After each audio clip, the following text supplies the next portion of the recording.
Good morning students. आज हम जिस टॉपिक को डिस्कस करेंगे वो है प्लेटो का शिक्षा सिद्धांत।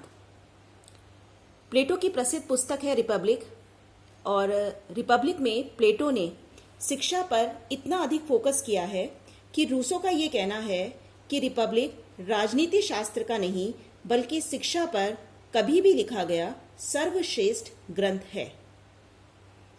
प्लेटो का जो कल्पित आदर्श राज्य है उसका मूल आधार है न्याय, और न्याय की स्थापना कैसे हो इसके लिए प्लेटो ने दो बातों पे बल दिया है।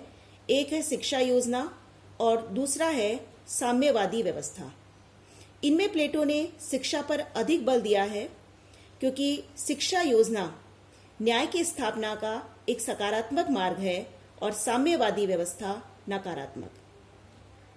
शिक्षा के बारे में प्लेटो का ये कहना है कि शिक्षा मानसिक व्याधि दूर करने का मानसिक उपचार है। अब हम देखते हैं प्लेटो की शिक्षा योजना क्या है। प्लेटो के समय एथेंस और स्पार्टा दोनों जगह अलग अलग तरह की शिक्षण पद्धतियां प्रचलित थी।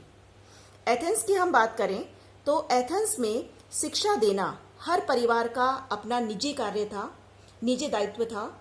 इसमें राज्य का कोई हस्तक्षेप नहीं होता था। इसकी शिक्षा का पाठ्यक्रम ऐसा था कि वो बालक का सर्वांगीण विकास करती थी, शारीरिक, मानसिक, चारित्रिक। दूसरी तरफ स्पार्टा की हम बात करें तो स्पार्टा चूंकि उस समय चारों तरफ से विरोधी राज्यों से घिरा हुआ था, तो स्पार्टा में राज्य के द्वारा सभी नागरिकों को अनिवार्य रूप से सैनिक शिक्षा दी जाती थी। तो यहाँ शिक्षा देना राज्य का कार्य था, राज्य द्वारा नियंत्रित अनिवार्य शिक्षा व्यवस्था थी। लेकिन ये शिक्षा ऐसी थी जो बालक का केवल शारीरिक विकास करती थी, क्योंकि यहाँ पर केवल सैनिक शिक्षा ही प्रदान की जाती थी। तो प्लेटो ने अपनी शिक्षा योजना में एथेंस और स्पार्टा दोनों शिक्षण पद्धतियों के गुणों का समावेश किया। एथेंस से उसने ये बात ग्रहण की कि शिक्षा ऐसी हो जो बालक का सर्वांगीण विकास करे। दूसरी तरफ स्पार्टा से प्लेटो ने ये बात ग्रहण की कि शिक्षा राज्य द्वारा नियंत्रित एवं राज्य की आवश्यकताओं के अनुरूप होनी चाहिए। अब हम देखते हैं कि प्लेटो की शिक्षा योजना क्या थी। प्लेटो का मानना था कि शिक्षा एक अल्पकालीन कार्य नहीं है बल्कि शिक्षा एक आजीवन चलने वाली प्रक्रिया है। प्लेटो ने अपनी शिक्षा योजना को दो भागों में विभाजित किया है, एक प्रारंभिक और एक उच्च शिक्षा। प्रारंभिक शिक्षा का काल है 6 से 20 वर्ष तक। प्रारंभिक शिक्षा का उद्देश्य है कि बालक अपनी भावनाओं एवं संवेगों को संतुलित कर चरित्र का निर्माण कर सके। इस दृष्टि से प्रारंभिक शिक्षा में दो प्रमुख विषय रखे गए हैं, व्यायाम और संगीत। 6 से 18 वर्ष तक सभी नागरिकों को इन दो विषयों की शिक्षा दी जाएगी, व्यायाम और संगीत।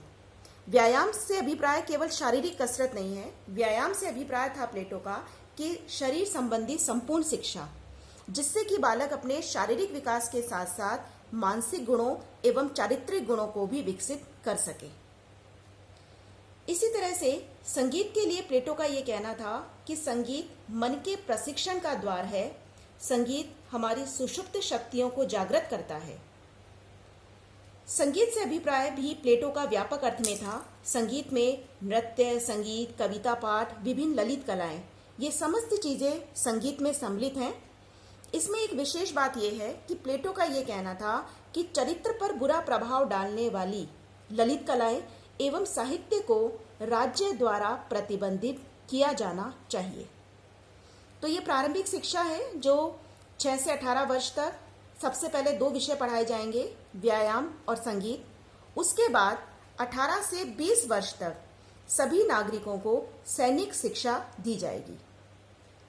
20 वर्ष के बाद सभी नागरिकों की एक परीक्षा होगी। इस परीक्षा में जो अनुत्तीर्ण हो जाएंगे वे राज्य के सैनिक एवं उत्पादक वर्ग का निर्माण करेंगे। जो विद्यार्थी सफल हो जाएंगे उन्हें उच्च शिक्षा दी जाएगी। उच्च शिक्षा प्रारंभ होती है 20 वर्ष से। इसमें 20 से लेकर के 30 वर्ष तक सभी नागरिकों को जो उत्तीर्ण हो गए हैं गणित, नीति शास्त्र, ज्योतिष और दर्शन शास्त्र की शिक्षा दी जाएगी। इसमें प्लेटो ने गणित पर बहुत अधिक बल दिया है। गणित प्लेटो का प्रिय विषय था और प्लेटो की शिक्षण संस्था थी अकादमी। उसके प्रवेश द्वार पर भी ये लिखा हुआ था कि ज्यामिति से अपरिचित कोई भी व्यक्ति यहाँ प्रवेश ना करे। प्लेटो गणित को दर्शन शास्त्र की प्रथम सीढ़ी मानता था, तो प्लेटो ने गणित पर विशेष बल दिया। तो इस तरीके से 20 से 30 वर्ष तक शिक्षा प्राप्त करने के बाद 30 वर्ष की आयु में एक परीक्षा होगी। जो विद्यार्थी अनुत्तीर्ण रह जाएंगे वे राज्य के साधारण अधिकारी बन जाएंगे और उत्तीर्ण विद्यार्थियों को 30 से 35 वर्ष तक आगे शिक्षा दी जाएगी। इस अवधि में इन्हें गणित, न्याय, तर्क, दर्शन आदि विषयों की शिक्षा दी जाएगी। यहाँ प्लेटो ने द्वंद्व और दर्शन पर विशेष रूप से बल दिया है। इस प्रकार से 35 वर्ष तक शिक्षा प्राप्त करने के बाद भी ये नागरिक अभी दार्शनिक शासक बनने के योग्य नहीं है, क्योंकि प्लेटो का कहना है कि अभी इन्हें व्यवहारिक ज्ञान नहीं है।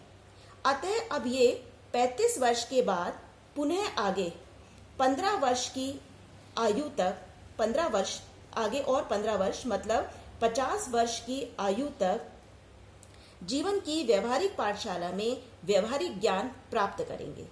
इस प्रकार से 50 वर्ष की आयु तक शिक्षा प्राप्त करने के बाद ये नागरिक दार्शनिक शासक बनने के योग्य होंगे।